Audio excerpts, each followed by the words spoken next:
مدینے کی گلیوں میں اعلان کیا کہ نکل پڑو مسلمانوں کا دفاع کرنے کے لیے، مسلمانوں کی ماں بہنوں کی عزت کو بچانے کے لیے۔ حضرت حنظلہ ناپاکی کی حالت میں نکل گئے اور جا کر کے شہید ہو گئے۔ اللہ کے راستے میں کوئی شہید ہو تو اسے غسل نہیں دیا جاتا، لیکن نبی اکرم صلی اللہ علیہ وسلم نے دیکھا، نبی اکرم صلی اللہ علیہ وسلم نے فرمایا کہ میری نبوت کی آنکھیں دیکھ رہی ہیں کہ جنت کے فرشتے جنت کا پانی لے کر جنت کے برتنوں میں میدان میں اترے، حنظلہ کو جا کر کے غسل دے رہے ہیں۔ حیرت ہوئی کہ اللہ کے راستے میں شہید ہونے والے کو غسل نہیں دیا جاتا، بغیر غسل کے اسی حالت میں دفن کیا جاتا ہے۔ اور آقا نے فرمایا کہ شہید کو اسی خون میں خون بہتے ہوئے بغیر غسل کے انہی کپڑوں میں دفن کیا جائے۔ قیامت کے دن جب اٹھے گا تو اس کے خون سے، اس کے جسم سے تر و تازہ خون بہ رہا ہوگا اور اس خون سے ایسی خوشبو آ رہی ہوگی جیسے مشک میں خوشبو آتی ہے۔ آقا نے یہ فرمایا بغیر غسل کے دفن کیا جاتا ہے۔ اسی جنگ میں نبی اکرم صلی اللہ علیہ وسلم کے سگے چچا حضرت حمزہ شہید ہوئے، انہیں غسل نہیں دیا گیا، حنظلہ کو غسل دیا گیا۔ آقا نے پوچھا صحابہ سے کہ مجھے یہ تو بتاؤ کہ حنظلہ کی کیا خاص بات ہے کہ جنت کے فرشتے جنت کا پانی دے کر کے غسل دینے آئے ہیں، کسی شہید کو غسل تو دیا نہیں جاتا ہے۔ انہوں نے کہا ہمیں تو کچھ بات معلوم نہیں، کہا گھر پوچھو۔ گھر پوچھا گیا تو بیوی نے بتلایا کہ ناپاکی کی حالت میں جہاد میں چلے گئے تھے، غسل کرنے کے لیے بیٹھ رہے تھے، نبی کے اعلان کرنے والے کی آواز کان میں پڑی۔ وہ صحابی کیا کہ نبی کا حکم کان میں پڑے اور فوراً عمل نہ کرے، نبی کے حکم پر عمل کرنے میں دیر نہ ہو، فوراً اٹھ گئے، تلوار ہاتھ میں اٹھائی، میدان میں جا کر کے شہید ہو گئے۔ آقا صلی اللہ علیہ وسلم نے فرمایا بس یہی وجہ ہے اللہ کو یہ ادا اتنی پسند آئی کہ حنظلہ اگر تم میرے دین کے لیے اپنی جوانی قربان کر سکتا ہے، ناپاکی کے حالت میں تو کیا ہوا، میرے یہ جنت کے فرشتے اور نور سے بنی ہوئی پاک مخلوق اور جنت کا پانی کس دن کام آئے گا، میں تیری ناپاکی کو دور کروا دوں گا۔ جوانوں اپنی جوانی کو دین کو مضبوط کرنے میں، دین کو سیکھنے میں، دین پر عمل کرنے میں، دین کے اندر داخل ہو کر دین کو اپنی زندگی میں اتار کر جوانی کے قیمتی لمحات کو گزارو۔ تمہارے جنازے میں غسل دینے کے لیے اللہ تعالیٰ آج بھی فرشتے بھیج دیں گے، مجھے یقین ہے بھیج دیں گے، لیکن اپنی جوانی کے قیمتی لمحات کی قدر کرو۔ جوانوں سنو خوشخبری، قیامت کے دن جب یہ پنڈال بھی نہیں ہوگا، یہ شامیانے جو ہیں، یہ درخت بھی ختم ہو چکے ہوں گے، ساری بلڈنگیں تباہ و برباد ہو چکی ہوں گی، کوئی چیز نہیں ہوگی، درخت پہاڑ دریا سب ہلاک ہو چکے ہوں گے۔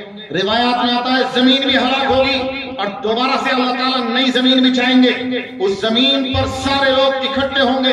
حشر کے میدان میں سورج سوانے دے کے فاصلے پر ہوگا، یہ ہانڈی کی طرح کھوپڑی پک رہی ہوگی، زبان پر کانٹے کھڑے ہوں گے، اللہ کے عرش کے سائے کے علاوہ کوئی سایہ نہیں ہوگا، حوض کوثر کے پانی کے علاوہ کوئی پانی نہیں ہوگا۔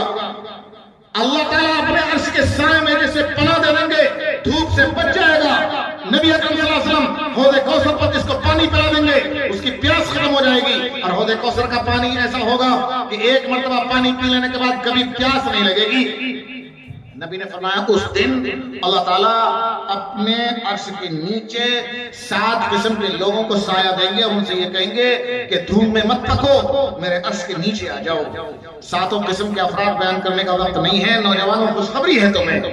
نبی نے فرمایا جن 7 قسم کے لوگوں کو اللہ تعالیٰ اپنے عرش کے سائے کے نیچے سایہ دیں گے، ان 7 قسم کے لوگوں میں ایک فرمایا شاب نشأ فی عبادت ربی، ایک وہ نوجوان ہوگا جس نے اپنی جوانی اللہ کی عبادت میں گزاری ہوگی، اللہ کو راضی کرنے والے کاموں میں گزاری ہوگی۔ نوجوانوں میں یہ نہیں کہہ رہا ہوں کہ مسجد میں جا کر ہر وقت عبادت کرو، کوئی کام کرو حلال اختیار کرو، حرام سے بچو، کاشتکاری کرو حلال طریقے سے، کھیتی باڑی کرو حلال طریقے سے، دکان چلاؤ حلال طریقے سے، نوکری کرو حلال طریقے سے، بزنس کرو حلال طریقے سے، مزدوری محنت کرو حلال طریقے سے، کوئی بزنس کوئی کاروبار کرو حلال طریقے سے کرو، صداقت سچائی امانتداری کے ساتھ جو کام کرو گے اللہ کے یہاں وہ عبادت بن کر تمہارے سامنے آئے گا، انشاءاللہ عبادت بن کر سامنے آئے گا۔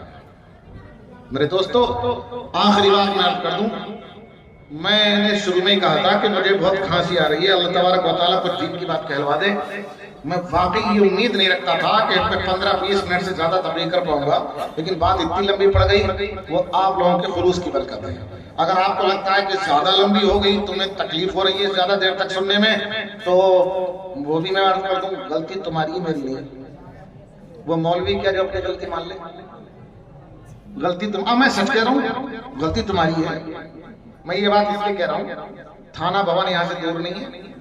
تھانہ بھون کے رہنے والے ہمارے بہت بڑے ولی، امام وقت، مجدد وقت، حکیم الامت حضرت مولانا اشرف علی صاحب تھانوی رحمۃ اللہ علیہ نے لکھا ہے کہ سننے والے اپنے دل میں جیسا جذبہ، جیسی طلب، جیسی طلب لے کر بیٹھتے ہیں اور جیسا عزم لے کر بیٹھتے ہیں، اللہ تعالیٰ بیان کرنے والے کے دل میں اسی طریقے سے بات ڈالتے ہیں۔ اللہ تعالیٰ تمہارے جذبے کو قبول فرما لے۔ تم اتنا اچھا نہ جذبہ نہ طلب لے کر بیٹھتے، نہ میری بات لمبی پڑ گئی، تم اتنا اچھا جذبہ اور اتنی اچھی طلب لے کر بیٹھے کیوں؟ اللہ آپ کی اس طلب کو، اس طلب کو قبول فرما لے اور ہمیشہ ہمیشہ طلب کو برقرار رکھیں اور دین پر چلانے کی کوشش کریں، اپنے آپ کو دین پر چلانے کی کوشش کریں۔ اللہ آپ کو توفیق عطا فرمائے۔ آخری بات، میں شروع سے میں نے کہا 100% دین پر آئیے تب اللہ کی مدد آئے گی۔ کچھ باتیں میں نے نوجوانوں سے کہی، نوجوانوں کے اندر اور بہت سی چیزیں ہیں، کہاں تک بیان کی جائیں۔ میری معلومات کے مطابق نوجوانوں کا 80% طبقہ، ہو سکتا ہے میری بات غلط ہو، ہمیں 100 باتیں بہت زیادہ معلوم نہیں ہوتی، اس لیے کہ ہم تو مدرسے کی باؤنڈری میں بند رہتے ہیں۔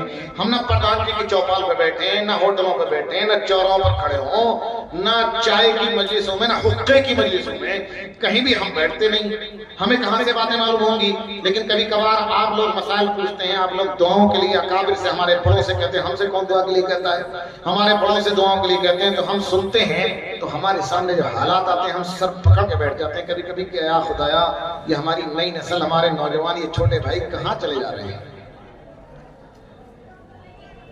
میری معلومات کے مطابق نوجوانوں کا 80% طبقہ، میری معلومات کے مطابق نوجوانوں کا 80% طبقہ نشے کی لت میں مبتلا ہے۔ میری معلومات کے مطابق نوجوانوں سے میں عرض کرنا چاہوں گا کہ نوجوانوں، تم کوئی شراب پینے میں مبتلا ہو اور کوئی تم میں سے اسمیک کھانے میں مبتلا ہے، کوئی بھنگ میں، کوئی چرس میں، کوئی گولیاں استعمال کرتا ہے، کوئی انجیکشن نشے کے استعمال کرتا ہے، نوجوانوں اس نشے کی لت میں لگ کر کیوں اپنی جوانی کو اور اپنی صحت کو خراب کر رہے ہو؟ نشے کی لت کو چھوڑ دو۔ اور نوجوانوں ایک بات بتاؤں میں، آپ سنو ذرا غور سے، اللہ تعالیٰ نے کروڑوں کی مخلوق پیدا کی ہے، کروڑوں کی مخلوق، کتنی مخلوق ہے، کھیتوں میں جا کے دیکھو 10 قسم کے کیڑے رہتے ہیں، ہمیں پتہ ہی نہیں کتنی مخلوق ہے۔ ذرا میری طرف توجہ سے میری بات سنو، میں کیا کہہ رہا ہوں۔ 10 قسم کے تو کیڑے ہوتے ہیں، درخت ہیں، پودے ہیں، سینکڑوں قسم کے پودے، سینکڑوں قسم کے درخت، دریا ہیں، نہریں ہیں، سب کچھ ہیں۔ لیکن یہ بتاؤ کہ تمام مخلوق میں سب سے زیادہ اشرف مخلوق کون ہے؟ اشرف المخلوقات کون ہے؟ انسان ہے نا، ہم ہیں نا۔ کیا ہمارے اندر 4 چاند لگے؟ ایک کٹرے کو لے لیجیے، ایک کٹرے کی ہڈیوں سے زیادہ مضبوط ہے ہماری ہڈی۔ جو ڈنڈا گنے بوگی میں گنڈا بھر کر جو ڈنڈا تم کٹرے کے اوپر بجاتے ہو، اگر وہ ڈنڈا ہمارے اوپر بجا دیا جائے تو ہماری ہڈی تو ٹوٹ جائے۔ کیا گوشت ہمارے اندر زیادہ ہے یا خون کٹرے سے زیادہ ہے ہمارے اندر؟ نہیں ہے۔ تو پھر کیا 4 چاند لگے ہیں؟ کبھی غور کیا؟ نوجوانوں ذرا سوچو، ہم اشرف المخلوقات کس وجہ سے ہو گئے؟ ہم میں وزن کم، گوشت کم، خون کم، ہڈی کمزور اور ہیں اشرف المخلوقات۔ کبھی سوچا کہ کیا وجہ ہے؟ بہت ساری وجوہات ہیں، علماء سے پوچھتے رہیے گا۔ ایک سب سے بڑی وجہ یہ ہے کہ انسان کو اللہ نے عقل دی ہے، کسی اور کے پاس عقل نہیں ہے۔ میں نے یہ بات کیوں چھڑی؟ اب وہ سنو، نشے والا آدمی جس عقل کی وجہ سے ہم اشرف المخلوقات ہیں، جس عقل کی وجہ سے اللہ نے ہمیں عزت دی ہے، شرافت دی ہے، عظمت دی ہے، احترام دیا ہے، جس نشے کی وجہ سے ہمیں اللہ نے رفعت دی ہے، بلندی دی ہے، جس عقل کی وجہ سے نشہ کر کے ہم اپنی اس عقل کو ختم کر لیتے ہیں۔ کسی بھی ڈاکٹر سے پوچھئے کہ نشہ کرنے والا آدمی جب نشے میں ڈوب جاتا ہے تو اس کی عقل کام کرنا چھوڑ دیتی ہے، اب وہ بے عقل ہو جاتا ہے اور جانوروں کے درجے میں ہو جاتا ہے، اور جانوروں میں سے بھی کسی کے درجے میں؟ کتے کے درجے میں۔ آپ دیکھیے گرمی کے موسم میں کتا